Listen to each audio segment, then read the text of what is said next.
Hey, sports porchers, it's your hockey Jesus, and I'm back with Game 3 analysis of the Western Conference Finals. Hey, thanks for hitting that button. I hope you're enjoying the analysis I'm giving. If this is your first time here, welcome. I'm the hockey Jesus. I was given that moniker by our buds over on the sports porch because you know why? I love hockey, and I want to bring it to every single fan everywhere in this world. And you can see I got my Pittsburgh Penguins hat on. So most of my analysis does take a little bit of a Pittsburgh style to it.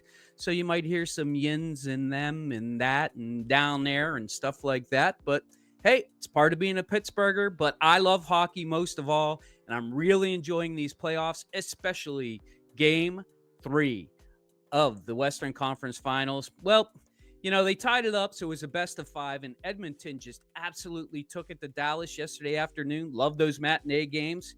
I invited the Grand Schwabini over. The counselor was over. We were checking out the games in the afternoon, having some beers, enjoying the good hockey that was happening. But that didn't last very long. Edmonton really is starting to get to their game. And if I was a Dallas fan, I would absolutely be nervous about that because if Dallas gets to their game, nobody can stop them. I mean, nobody. Let's do a little recap. Game 1, Dallas took over the game 6-3. They won. Game 2, Edmonton came back, fought back, played a tight game, and won 3-0. And Skinner finally got a win without a shutout yesterday, but 6-1 is a pretty convincing win.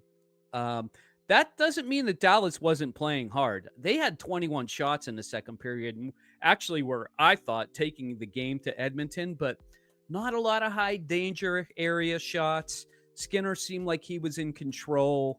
And, when Edmonton had some shots, it was like, oh, don't let him shoot from there. And sure enough, it's right in.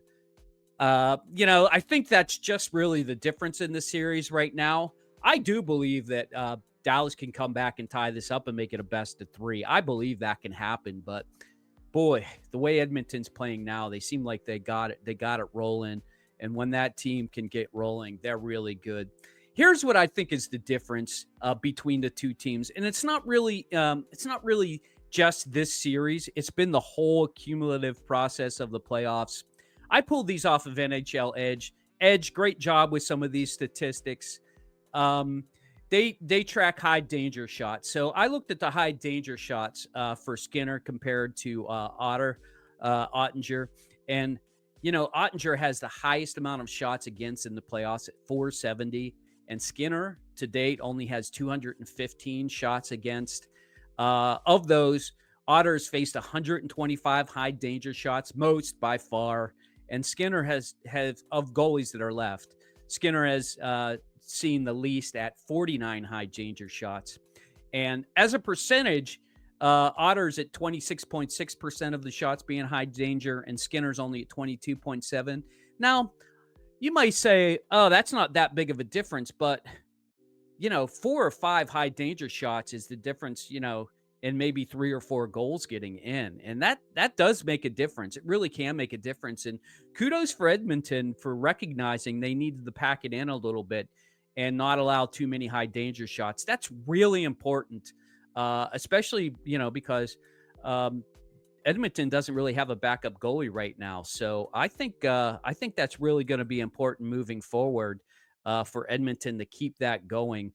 Dallas, let's talk about the skaters a little bit. All the stars are shining for Edmonton, including Ryan Nugent-Hopkins. He's having a hell of a series. 5 assists, 2 goals, +6. McDavid, he's just, he's who he is. Two goals, 3 assists, +3. Bouchard's playing great. Same stats for him. Draisaitl only has 1 goal, but he has 4 assists. All those guys have 5 points. And hey, if you're Edmonton, that's exactly what you want. You want your stars being at the top of the list.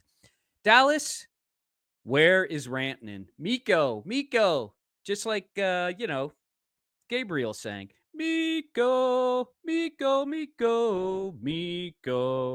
Yep, where are you, Mikko? I just don't know because you have no goals and only 2 assists. You got to get it going for Dallas next game, my son. You got to get it going if you want to get these Dallas Stars, keeping them in the playoffs. Sagan's having having an okay series. He's a +1 despite, being down so much. 2 goals, 1 assist for him. He's playing all right. He's the only Dallas guy in the top 10 of scoring for guys that are left in the playoffs. And here are the guys who are really, really laying an egg. Matt Duchene, Cody Ceci, Wyatt Johnson, all -4. That is not going to get it done, people. Those secondary guys, especially Johnson. I get it; he's a young kid, but he's played so well to date. You got to keep him going. And Wyatt Johnson has 0 points on this series. And with Edmonton playing so well, you would think that the power plays would be uneven, but honestly, Dallas power play is killing it. 37.5% versus Edmonton's 27.3. They just haven't seen a lot of penalties because Edmonton's playing a very disciplined game and they're making the right plays, keeping the play out amongst the boards, not a lot of breakaways. And I think that's really been the difference in this series. That being said, I think Dallas can get it back, but those guys that I talked about, you are the guys that are going to have to get it going on if you want Dallas to turn this into a best of 3. So that's my analysis. I hope you've been enjoying it. If you have, smash that subscribe button. They're just 5 to 10 minutes here and there. And, that's what we do. When you're doing every game, after every night, after every game, like tonight, we got Florida going against Carolina. You have to stay up tonight, people. There could be a trophy that's given out. And with the trophies given out, that means some superstitions. And I can promise you this. If Florida wins tonight, they absolutely will not touch the trophy because every time they've touched a trophy, they have not won the Stanley Cup. But every time they have not touched a trophy, they have won the Stanley Cup. So check out the games tonight. I hope you're liking this analysis. If you are, like I said, hit that subscribe button. And until then, I'll see you in the next one.